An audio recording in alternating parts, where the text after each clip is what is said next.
কত বছর পরে খাইতেছো? 3টা বছর পরে। मुंह से सुपारी निकाल के बात कर रहे बाप। তো আবারও আয় পড়ছি আজকে মোমো খাইতাম। আজকে তুই খাইতাছ? তুই তুই তো বাহ আর তুই দিতি না?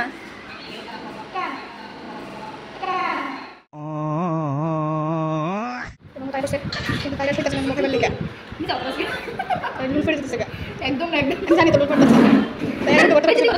তো এদিকে ফটো তুলতে শেষ মানে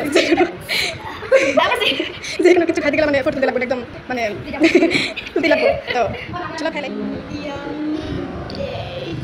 খাইতেছো? 3টা বছর পরে শেষ খাইতে ছোট তুই আমি একা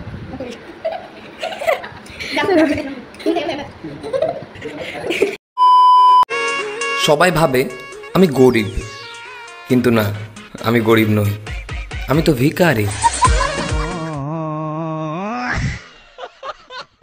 তো চলো টাটা।